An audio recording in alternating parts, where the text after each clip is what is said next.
Hello and welcome into another episode of Locked On Wolves. This is the post-game podcast following the Wolves' devastating loss to the Detroit Pistons for the second time in less than 2 weeks. We'll break down the 17-point loss, why the Wolves got their 4-game winning streak snapped, what's most concerning about it, and individual studs and duds. We'll break it all down here on the show. Welcome in. You are Locked On Wolves. You are Locked On Timberwolves, your daily Minnesota Timberwolves podcast. Part of the Locked On Podcast Network. Your team every day.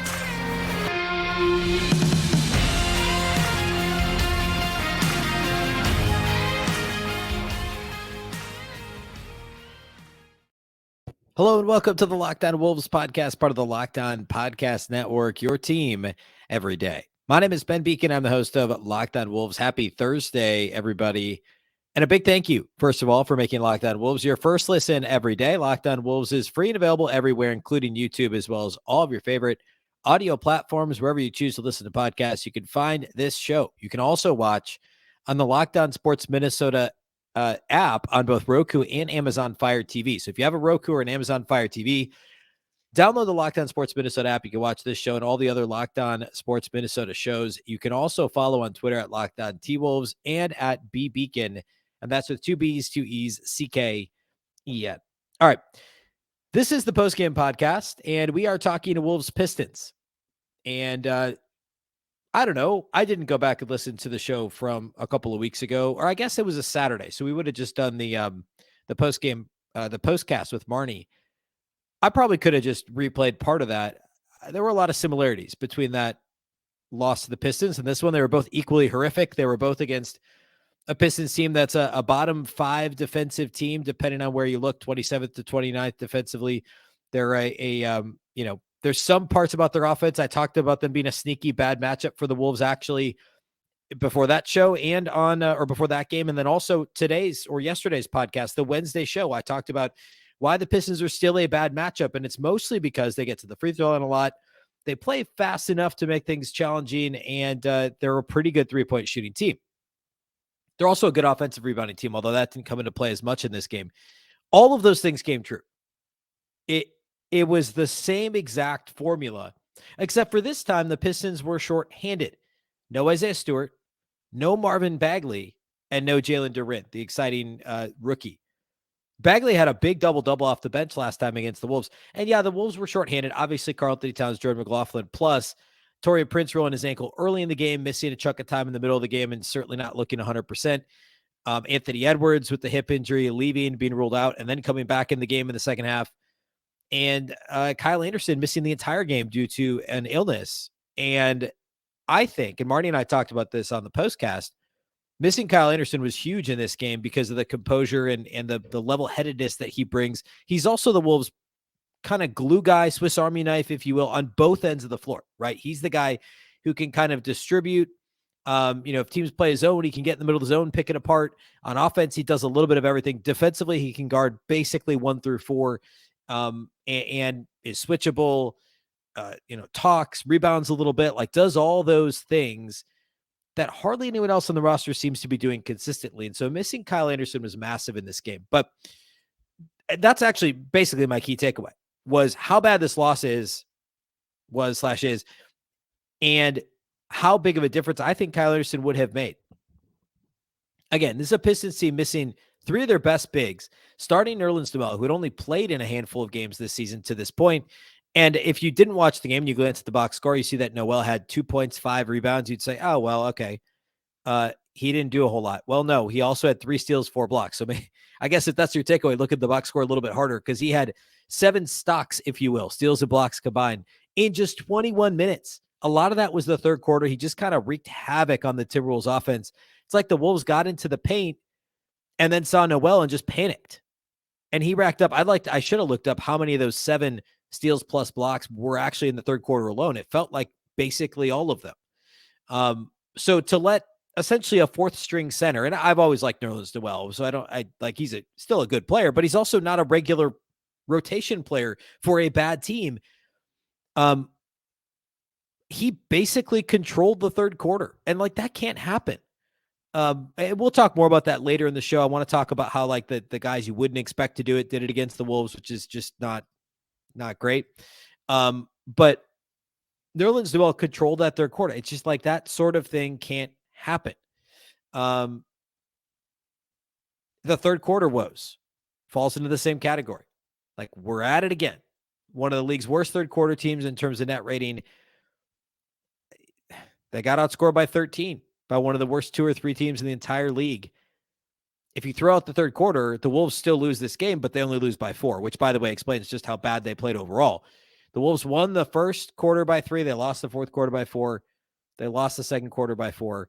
Lost the fourth quarter by 4. So they would have lost by 4 if you take out the third quarter. But they were a minus 13 in the third quarter, gave up 36 points to the Detroit Pistons in the third quarter of this game. With, again, no Marvin Bagley, no Isaiah Stewart, no Jalen Duren. The Timberwolves gave up 60% shooting from the field to the Detroit Pistons in this game. 53% on three-point attempts. 28 free throw attempts for the Pistons in this game to 21 for Minnesota. And Detroit also out-rebounded the Wolves by 2 in this game. Actually, I said this on the postcast with Marnie. You pick a category, the Wolves probably lost it. Rebounds, they lost it. Assists, lost it. Steals, lost. Blocks, lost. Turnovers, lost that category. Fast break points, we'll talk more about that later. The only category that they won was points in the paint. And they only won that one by 6. This is a Timberwolves team with Rudy Gobert, a Pistons team missing their 3 preferred bigs, effectively starting Saddiq Bey at the 4, or Bogdanovic, whoever you want to consider the 4. Not even starting a real 4, starting Nerlens Noel, their 4th-string center, and not even really playing a big off the bench. Like, I mean, Hamidou Diallo did some damage in the paint. He was the energy guy that really hurt the Wolves. I don't even know. I don't know how you only win points in the paint by 6 against the Detroit Pistons without those bigs that they're missing. I don't want to have to list their names again.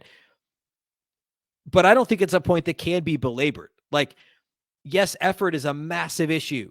It's a massive, massive issue, and that is the reason they lost this game. But how? How are you a -2 on the boards and only a +6 in points in the paint to a Pistons team without, say it with me, Bagley, Stewart, and Duren? All those things are just absolutely miserable for the Timberwolves, and they didn't deserve to win this game. We go back to Sunday in Houston. The Wolves didn't deserve to win that game either. They were down 20 in the first 20 minutes to the worst team in the NBA. And then eventually the talent gap, it catches up. They decide to try. They win on Sunday. You can't do that multiple nights in a row. The Timberwolves had the rest advantage. I haven't even mentioned that yet. The Pistons played on Tuesday. They got beat by 31 in Philadelphia on Tuesday night. The Minnesota Timberwolves played Sunday. Were down 20 to the Rockets in the first 20 minutes. Ended up winning that game.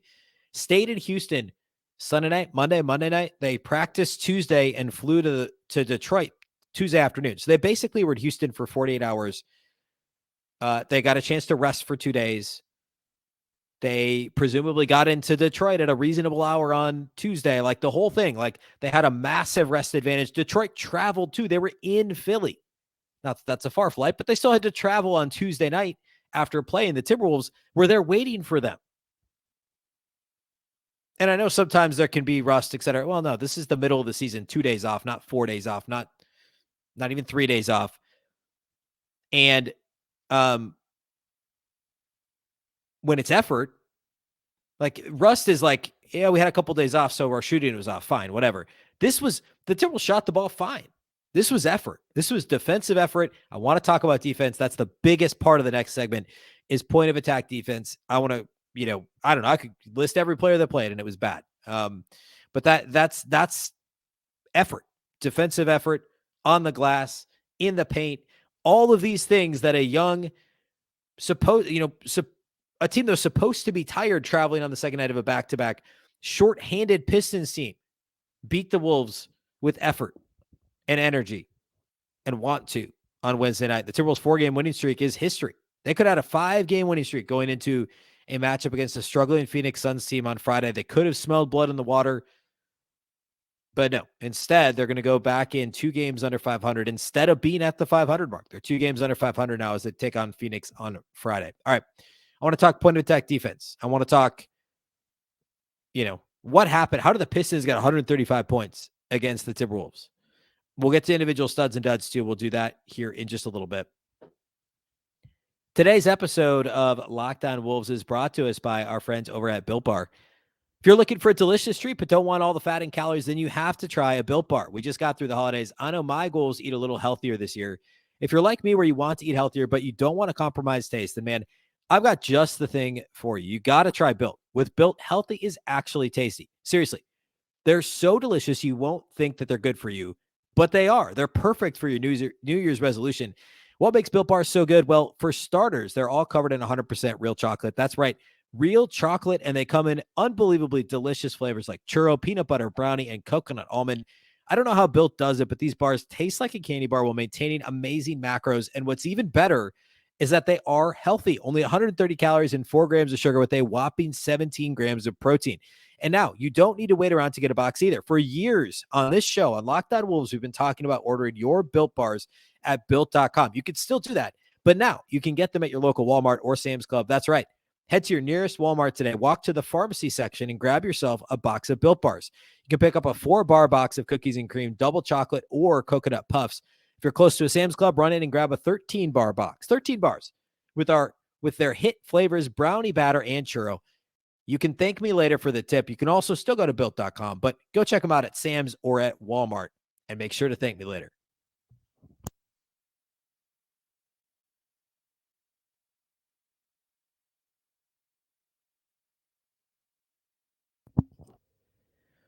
All right, let's talk about another recurring issue for the Wolves. Well, actually, there's two. Let's start with transition defense. That's a quicker one. The Wolves got beat in transition a lot in this game.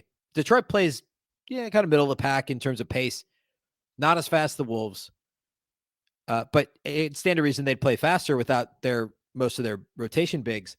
The Wolves got beat 11-2 in transition points in this game. The Timberwolves had 2 fast break points against the Detroit Pistons, a bad defensive team.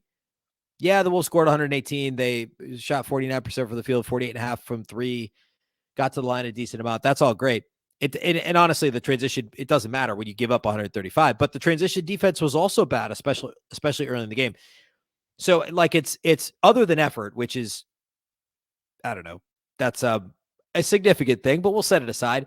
The 3 like tangible skill areas where the Wolves have really struggled this year are transition period, both offense and defense. Offensive rebounding.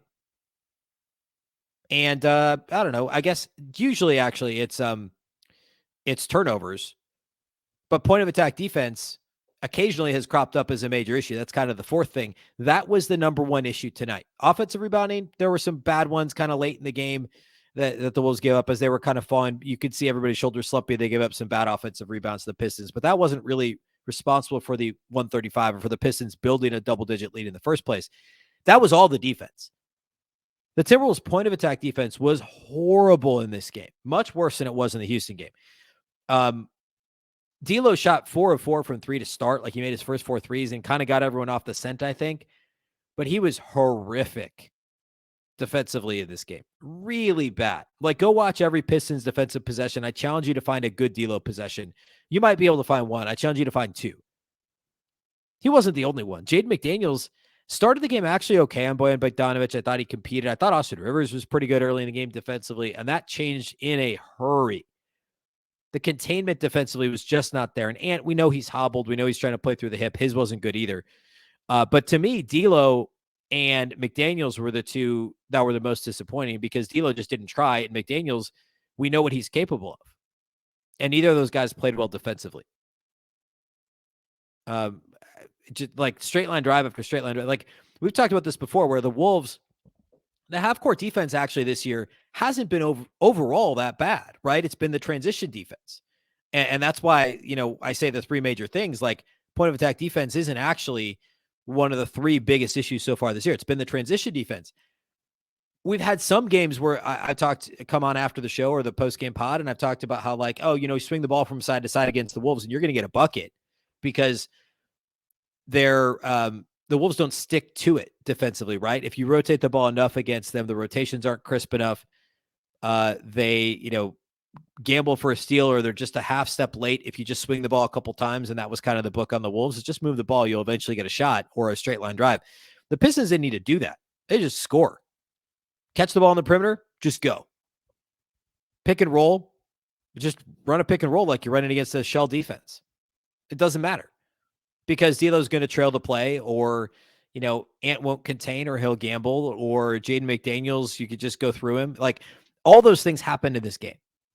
The point of attack defense was absolutely and unequivocally non-existent for the Timberwolves. How else do you explain the Detroit Pistons scoring 135 points? And they did get to the line 28 times. I mean, defending without fouling was an issue too for the Wolves in this game. But, I mean, I'm actually surprised. Like, the reason the Wolves didn't get called for more fouls is because the Pistons had so many open looks at the rim. I mean, the likes, like Bojan Bogdanovic got 27 points on 15 shots. He had 5 of 8 from 3. And there were a couple of possessions he ate Jaden McDaniels' lunch. But the Pistons run so many actions for him and get him catch and shoot, get him out, curling around screens, running him off pin downs to get him shots. And he's a really good shooter. Like, fine. You gave up 27 to Bojan. Not the end of the world. Saddiq Bey, 31 points. And I think he had like 20 of them in the first half. He's a good player. I really like Saddiq Bey. He had a ton of wide open shots in this game. The bigger issues for me, though, are Jaden Ivey and Killian Hayes, two massively inefficient players. They both shot 50% or better from the field. They combined to shoot 14 of 25 from the field in this game. And Killian Hayes was 1 of 6 from 3. So do the math on that. 7 of 14 overall, 1 of 6 from 3 for Killian Hayes. He was 6 of 8 on 2-point shots. That can't happen. I love Killian Hayes as a prospect. That I still think there's potential there. He's not been a good NBA player. You cannot give up 50% shooting or 6 of 8 on 2s to Killian Hayes because the Wolves were dropping. Rudy was not protecting the rim in this game. I mean, I've taken to task the point of attack defense because those guys weren't helping him. The perimeter players were not helping Rudy, but Rudy Gobert was not good defensively.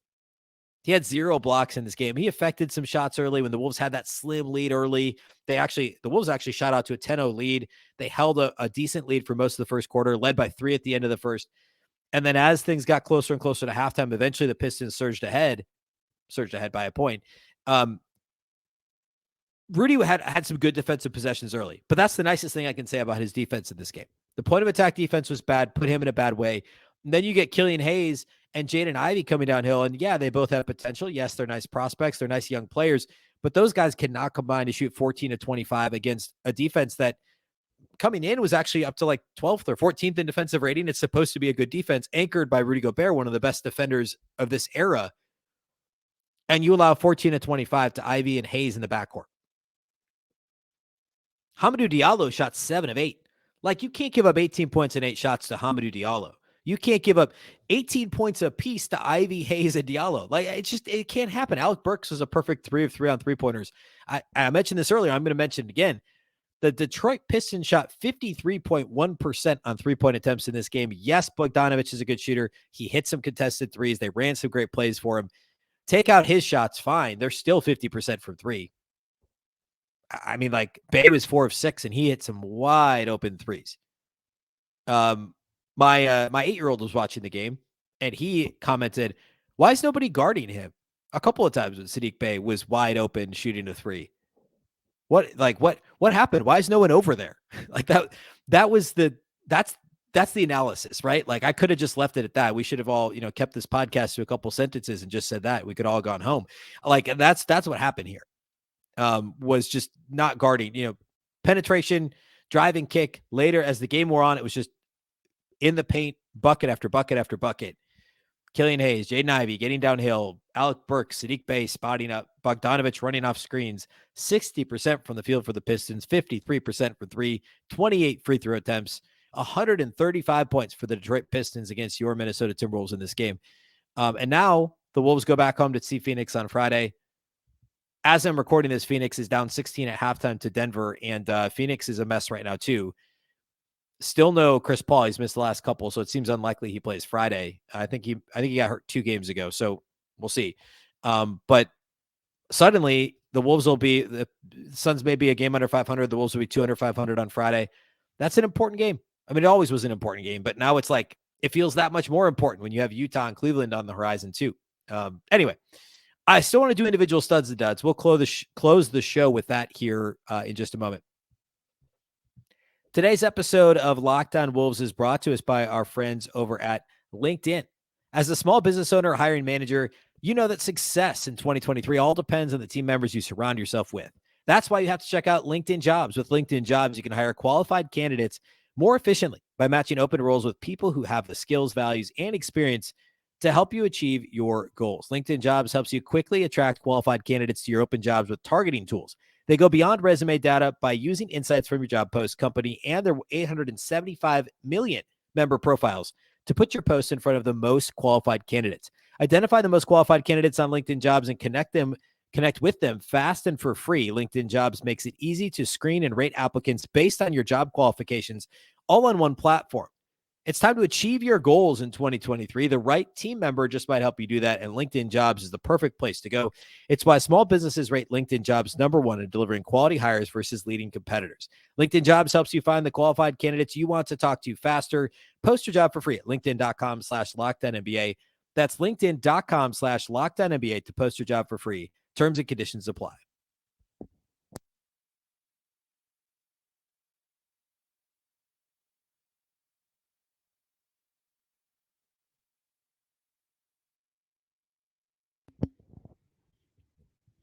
All right, let's talk individual studs and duds. Not too hard here with this one. Honestly, the Wolves shot the ball so well that the box score doesn't look terrible. Like if you're just looking at box scores. The Wolves shot 49% from the field, 48.5 from three, and 76% from the line.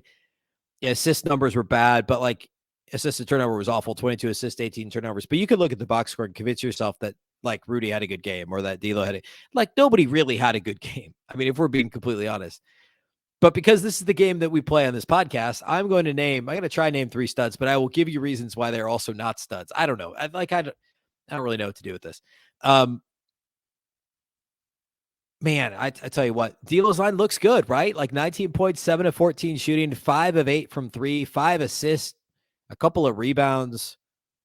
D'Lo did not play well in this game. He made his first 4 threes, and that was kind of it. Like he made a couple tough shots in the paint, like didn't get to the line at all. I can't give him a stud. He was so bad defensively. I can't do it. I already kind of ripped on everybody else defensively too. I'll give Ant one because he gutted it out. He scored 20 points in 24 minutes. I didn't even really talk about this earlier. I mentioned it in passing, but he left the game in the second quarter at halftime or just after halftime. The team ruled him out for the rest of the game with the hip soreness from the fall almost 2 weeks ago against Milwaukee. And then like late third quarter, the team announces on Twitter that he's available again, and all of a sudden he's back in the game. And I mean, like, didn't look good. Like, he didn't look comfortable. He looked like he was trying to brace his fall. He got some garbage time points. Shouldn't have been out there, frankly. I admire the fact that he definitely saw his teammates floundering against a terrible team and was like, I better get out there. 20 points in 24 minutes is always nice. 8 of 18 shooting's fine. 2 of 7 outside the arc. So he was 6 of 11 on 2-pointers. Just 2 of 2 at the line, 6 assists. Only 1 rebound, but also only 24 minutes for Ant. But I guess he gets a stud. Somebody's got to, right? Rudy's line looks nice, 16 and 14. There were some nice moments with D'Angelo Russell in this game, some nice chemistry, but he was not great defensively either. So I'm not going to give him one either. Let's see. I'm going to find one. I'm going to find another one. I'm going to give one to Naz Reid. I know the plus minus is ugly, the minus 16 in 13 minutes, but it's not his fault. I mean, there's a lot of noise there. He had 8 points and 8 rebounds in 13 minutes, shot 4 of 7. He was better than Nate Knight. I've been clamoring for Nate Knight minutes. I don't think Knight played well. He missed a couple of gimmies at the rim. So I'll give Naz a stud. So what did I say? Edwards, Naz. I'll pick one more. Nope, I'm not going to. 2 studs for this game. I can't bring myself to do it. This was like to a man, just a bad performance defensively. And so some of the offensive numbers, like, hey, the Pistons are really bad themselves defensively. There were some garbage minutes. Like the offensive numbers don't mean a lot to me in this game because you gave up 135 to the Pistons. Like, who cares? Duds, I don't know. I could say everybody, but I guess I'll point out. Have I made that point well enough yet? I'll point out a couple who I thought played the worst.